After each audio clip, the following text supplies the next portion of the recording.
continuing on 1.2, functions and their properties.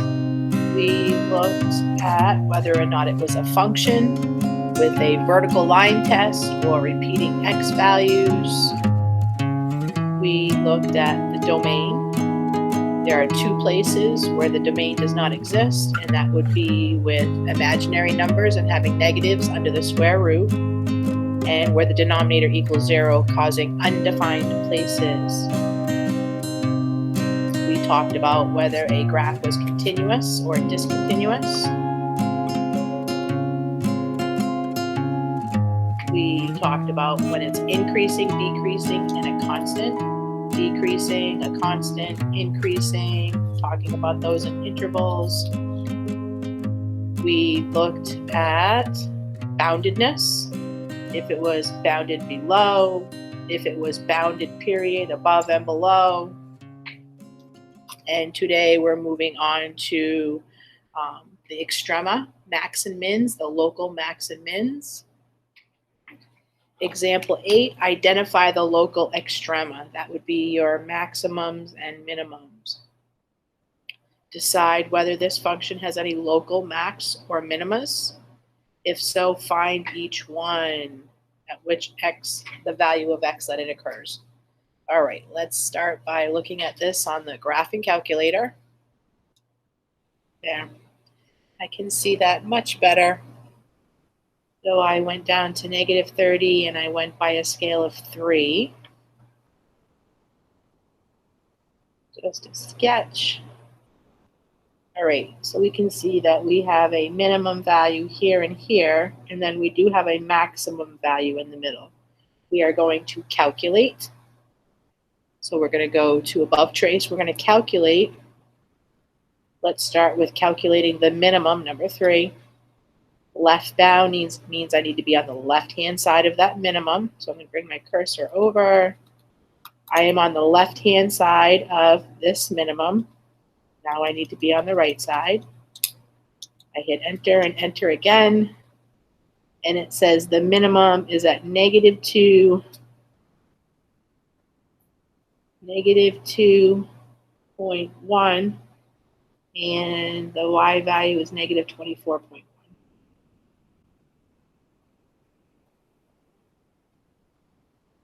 Be a minimum, and now we're going to calculate the maximum. Calculate maximum, number 4. Left bound, I am on the left-hand side of that maximum. Now I am on the right-hand side. Enter again. We can see that this maximum is 0.5 and 1.3. And then we have this last minimum. Calculate minimum. I am on the left-hand side. There's my right bound. Enter again. And we get 1.6, -1.8.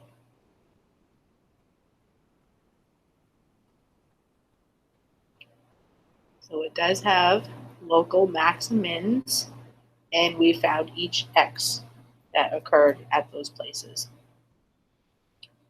Next, we're going to be talking about symmetry and if the function is even or odd or neither.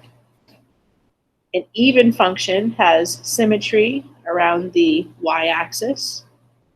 Here, I can see that it's equal distance on both sides. And we can really see that in the table here, that when you have symmetry with respect to the y-axis, you can see that symmetry, 1, 1, 4, 4, 9, 9. So that would be symmetry to the y-axis. And that does make it an even function. We have an algebraic way to be able to figure out if there's symmetry. We can visually see it here, that we're going to have the same corresponding numbers in our y value, making it symmetric about the y-axis. We can definitely see that in the table. And then algebraically, what we need to do is we need to substitute in -x for all of the x's. When I substitute in negative x and I get back what I started with, that means that it's an even function. So when you substitute in your negative x, you get back what you started with. Nothing changed. The signs are all the same, and that would be an even function in its symmetry. If we look at the next example, we have symmetry with respect to the x-axis. This time the x values are the same, and we can see that symmetry. You could also see it here in the chart. That graphs that have this kind of symmetry, they're not functions. It doesn't pass the vertical line test. But we can say that when x, negative y is on the graph, you will also see xy on the graph. Next, we have the symmetry for odd functions. And this is symmetry with respect to the origin, also known as like point symmetry. This would be point symmetry. I could put a point at the origin, and I see that the graph is going up, and it curves and goes up. Well, if I was to rotate this 180 degrees, I would see that it still has that same picture. I've rotated it at the point, and it's going up, and it's going up again. Left tail down, right tail up. Left tail down, right tail up. That's one way to check for point symmetry. You can also see what's happening here with the numbers in the chart. You have your positive values, you have your negative values for both of them. Algebraically, when we substitute in negative x, all of the signs change. When all of the signs change, that means it's an odd function. So substitute negative x, all the signs change.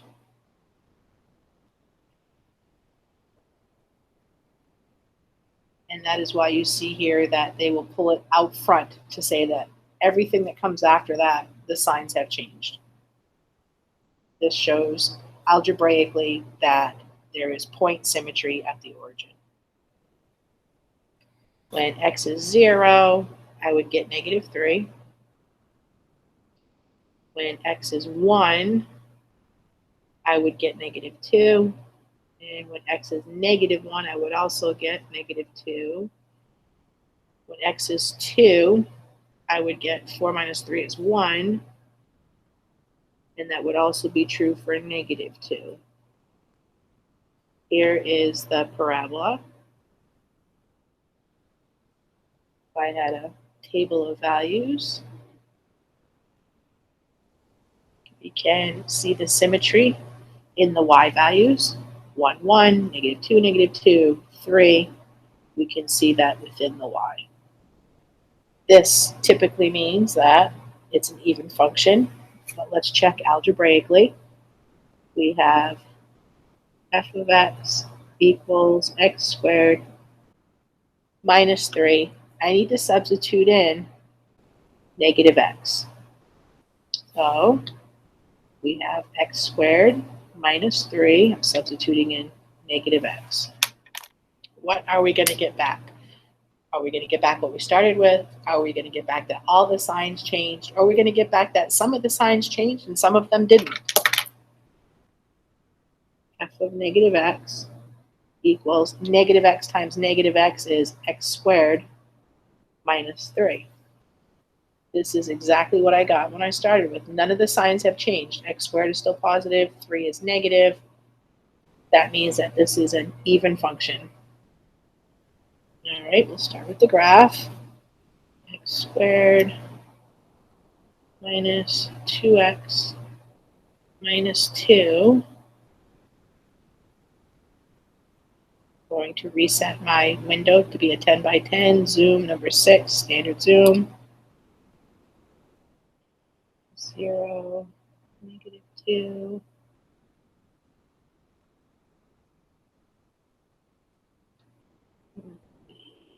negative 3, 13.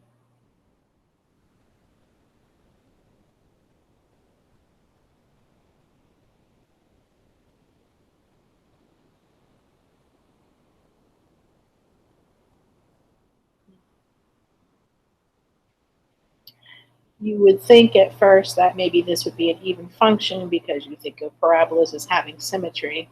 But when you look at the data here, we're not seeing any kind of pattern that's repeating and coming back on none of the numbers. My guess would be that this is going to be neither.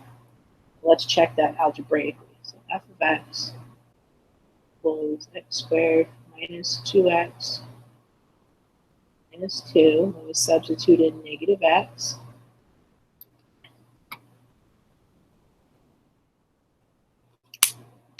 We get that f of negative x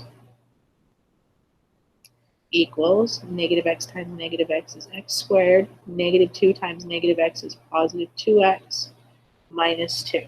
How did it change? I got back x squared. I see the negative 2x term has become positive. That changed. And the last one didn't. So the first term and the last term didn't change, but the second term did change. That's a mixed result. It either has to be nothing changes or everything changes. Therefore, this would be, it is neither even nor odd. All right, the last example, we have x cubed, x to the third power divided by, I need to keep this group together. I'm going to be using parentheses on the graphing calculator. 4 minus x squared, close my parenthesis, and graph.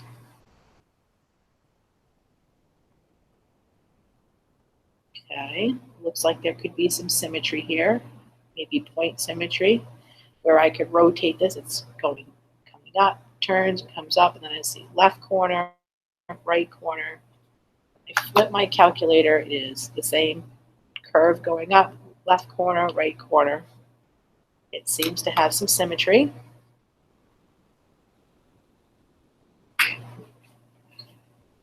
Look at my table of values.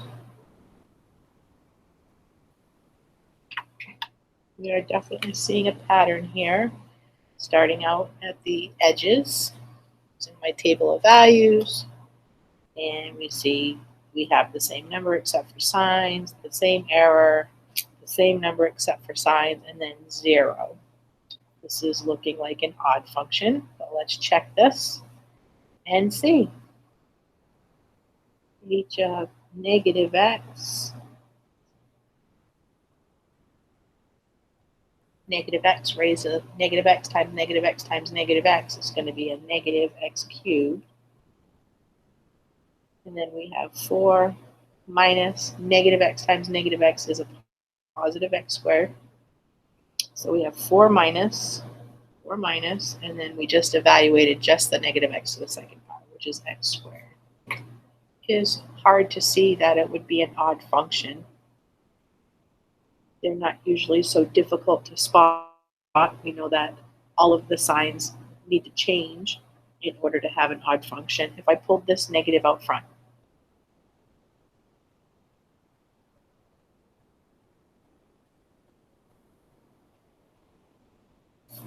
here I see that everything is the same as the original. If I multiply this negative in, it's just a negative 1. It would be in the numerator. It would still be with this. There's no negative down here, changing the bottom. By pulling the negative out front, I can see that it would change the signs of the inside. We would say that h of negative x equals negative h of x. The negative is out front. That would be odd. Next, we're looking at asymptotes. asymptotes, asymptotes. Those are places that restrict the function. The first thing that you need to do is you need to factor anything that you see in the problem. So we would have x over, let's see, x times x is x squared. And then factors of 2 that add to negative 1. Well, 2 times 1 is 2. I need a negative 2 to multiply, and I need a negative 1 when we add them together. That would be negative 2 plus 1 would give me a negative 1, and negative 2 times 1 gives me a negative 2. Wherever the denominator equals 0, those are going to be your vertical asymptotes. Vertical asymptotes, where denominator equals 0. 1 and x minus 2, where the denominator equals 0. So when I solve those, I get x equals negative 1 and x equals 2. At negative 1 and at 2, there will be vertical asymptotes. Okay, your horizontal asymptotes have to do with the degree of the problem. If I have x over x squared, x to the 1 over x squared, that means that your asymptote will be at y equals 0. If I have the same degree, let's say 2x squared over 5x squared, if the degree is the same, then you just peel off the coefficients, and that would be at y equals 2/5. You would have a horizontal asymptote. When the numerator degree is less than the denominator, it's always going to be at y equals 0. If the degrees are the same, then you're going to peel off those coefficients, and that's where the horizontal asymptote will be at. We look at the problem that we're working on. We have the first situation here where we have x to the 1 over x squared. That means that the horizontal asymptote will be at 0. 0. And that is where you would find those asymptotes. And the find places, the vertical asymptotes, and then the horizontal. We're going to learn how to fully graph these. And if I was to graph it on my calculator, it would be coming in down here, riding along those asymptotes. And let's see, the numerator, it's going to be crossing at 0. This would not be anything that you know right now. We're working up to how to graph. And then I'm riding along the asymptote. Let's see, riding along the asymptote, then coming down. And then we are over here. You just need to know how to find the asymptotes for this problem, but that is what that graph would look like. How to find those vertical and horizontal asymptotes. And behavior, match the functions with the graph in the figure 1.35 by considering end behavior. Okay, all graphs shown are in the same window. We do have the same degree for numerator and denominator. Horizontal asymptote. Okay, we have a degree 1. We have x to the 1 over x squared. That means that you would have a y equals 0. Horizontal asymptote. That's one thing we can see from this. We can also look in the denominator to see if this is going to factor at all or solve. Could I solve for my x's? There's no place that I can make the denominator 0, so there doesn't seem to be any asymptotes. Can't make the denominator 0. That's just x equals plus or minus I. Here for an asymptote, so let's say asymptotes, and then looking at the zeros. Here we have 3x squared over x squared. That is the same degree, so we're going to peel off those coefficients. We should see something that has a horizontal asymptote at 3. Stopping the function at 3. This looks like 1, 2, 3. This looks like, this is 3. It looks like the function has an asymptote that where it's being restricted. That one's looking promising. So this could possibly be B.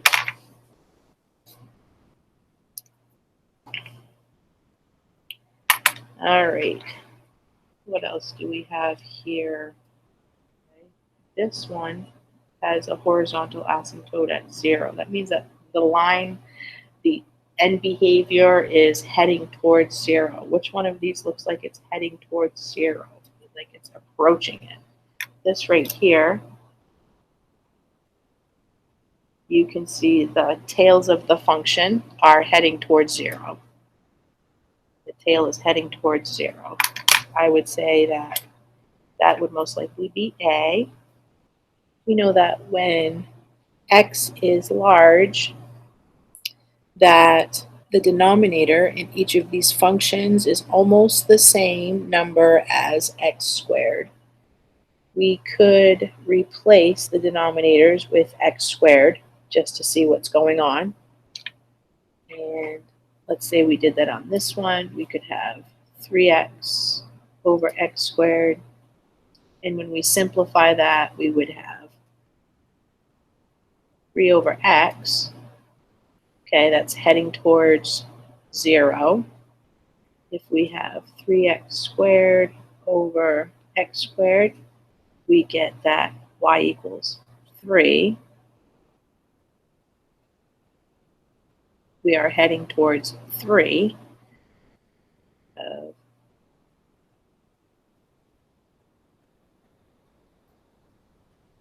3x cubed divided by x squared, we get that y equals, let's see, I can take 2 x's from here and 2 x's from there. That would be y equals 3x. And then we have 3x to the 4th divided by x squared, and we get that y equals squared, 3x squared. Looks like on A, we can see that this is approaching 0. On B, we're approaching 3. On C, this is approaching a line, and this one would be for D. This would be approaching a parabola. I would say then that this would be C, this would be D.